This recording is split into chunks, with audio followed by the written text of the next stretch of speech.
It's been cold, wet, snowing and freezing rain for weeks. You're soaked before you even get to the office.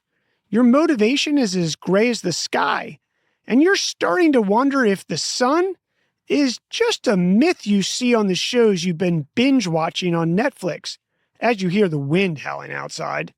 Here's the thing.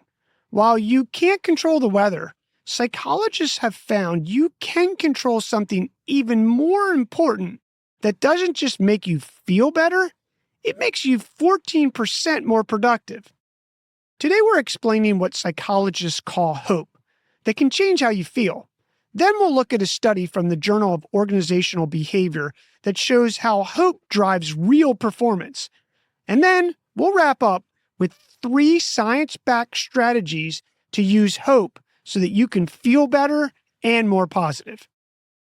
When you're dealing with endless rain or endless challenges at work, quote-unquote staying positive sounds like useless advice. But psychologists have identified what makes some people resilient in difficult circumstances while others spiral. It comes down to hope, and not just the fingers crossed kind. Hope is built on 2 specific skills: pathways thinking and agency thinking. Pathways thinking means you see multiple routes forward. The rain destroyed your outdoor plans, you immediately think of indoor alternatives. Your project timeline got crushed, you spot 3 different ways to adjust.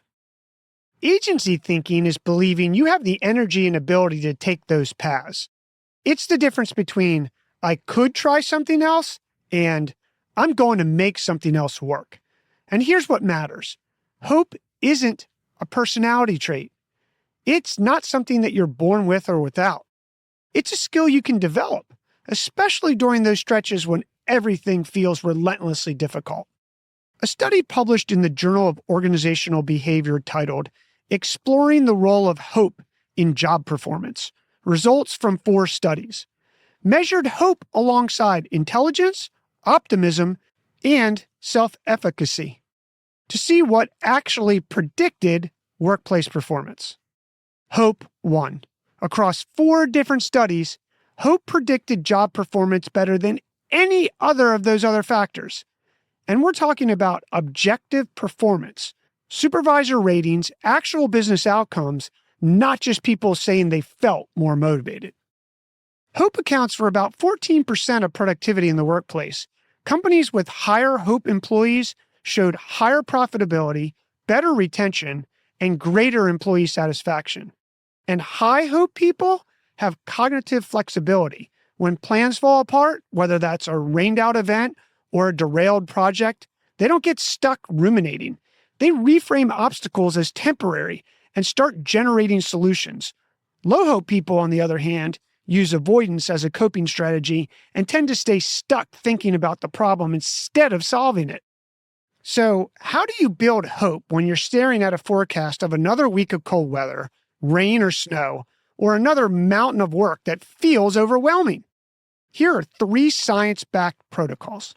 First, give yourself something to look forward to today. Not someday, today. This is the fastest hope hack there is. Your brain needs proof that the current miserable moment is temporary and that something better is on the other side of it. It doesn't have to be big. A specific lunch you're excited about, a show you're saving for tonight, a call with someone you enjoy talking to. Schedule it now. When your brain knows a reward is coming, it stops treating the current stretch as endless. 2, build a I've survived worse list. Hope runs as evidence, not feelings. When you're stuck and everything feels impossible, your brain needs concrete proof that you've navigated hard things before. Spend 5 minutes writing down real obstacles you've overcome, blown deadlines you've still hit, situations that felt impossible that eventually resolved themselves. Keep it somewhere you can find it. On the hard days, that list isn't feel-good journaling. It's data that rebuilds your belief that you can handle what's in front of you right now.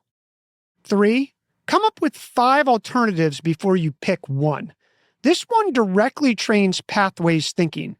Whatever problem is in front of you right now, work challenge, blown routine, anything. Before you do anything, write down 5 different ways you could respond to it. They don't all have to be good. The point isn't the list. The point is training your brain to automatically generate options instead of locking up. Do this enough times and it becomes your default. Stuck stops feeling permanent. Look, sometimes it really does rain for weeks. Sometimes projects drag on, deadlines pile up, and work feels like a grind. You can't always change circumstances, but you can change how you navigate them. Hope isn't pretending problems don't exist. It's the practiced ability to spot options and believe you can execute on them. With 14% more productivity, better problem solving, and significantly lower stress, building hope isn't just feel-good advice for rainy days. It's your legitimate edge. Give those 3 tips a try, and remember, every storm eventually clears, and the sun does shine. Your move.